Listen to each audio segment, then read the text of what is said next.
My name is Garythenumbersguy. I'm a numerologist, astrologer, and most importantly for this video, a guy who connects the dots. And what I'm going to talk about in this video is history and how I don't believe historians can fully understand or appreciate history without understanding how numerology and astrology works, at least the very basics of it. And I'm going to give everyone a few examples, and you guys tell me what you think.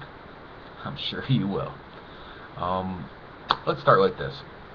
When someone's born, they're born with what I call imprinted energy.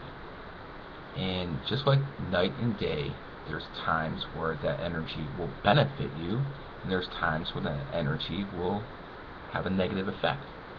And that's what we're going to talk about in this video. How the Chinese astrology played a huge effect in history, and most people are blind as a bat to it. It's just so ludicrous. I don't know. Let's get into the facts. Saddam Hussein, everyone knows who that was, the dictator of Iraq. He was born in 1937, which is the year of the ox. And if you're ox, your friends are snakes or snake years do well.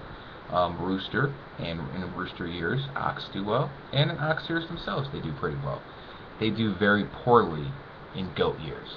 And every sign comes every 12 years. So now let's take a look back at Saddam Hussein. He was born in 1937, the year of the ox. He came to power in 1979, which is the year of the sheep. So what we have is a man who took over a country in his opposite year cycle. That's never a good thing. The fact of the matter is, before Saddam actually took over Iraq was the crown jewel of the Middle East. Well, someone would say Beirut at that time, but no, it was definitely Iraq.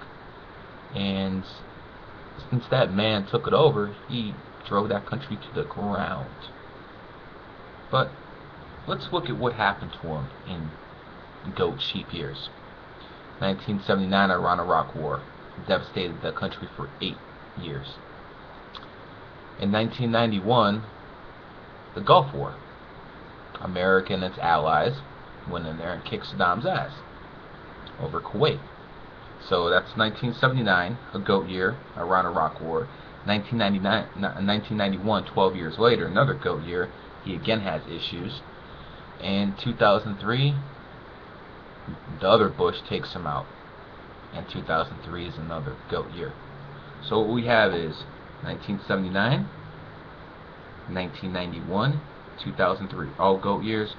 Ox, Saddam does very poorly. Now, a lot of people will be like, that's impressive, but give me more. Ask and you shall receive. Adolf Hitler was born in 1989, the year of the ox. And Mr. Hitler, that piece of shit, it came to power in 1933. 1933 happened to be a rooster year. As I explained earlier in the video, roosters and oxes are good friends, and oxes do well in the rooster years. Doesn't matter if they're good or bad people. It is what it is. In 1941, Hitler had pretty much all of Europe dominated. France had fallen. He had Europe. Britain looked defeated. 1941 is the year of the snake. Again, ox's friend. But see, something happened. And what happened was 1943. Everything started going against the Germans. And why? Because Hitler's paper tiger army was going to take a hit. Because he was an ox. In 1943, you guessed it, was the year of the goat. Now, how can historians objectively look at history without understanding this? They can't. They absolutely can't. Let me give you another example of how, if someone becomes the president at the wrong time, it's going to fuck your country up. George Bush, born in the year of the dog, became the president of the United States in the year of the dragon. Dogs and dragons are enemy signs. Oh, what a shock. What he did to this country with his imprinted energy. This is how people should be living their lives.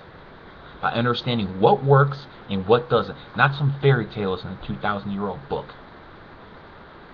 People honestly need to wise the hell up. Because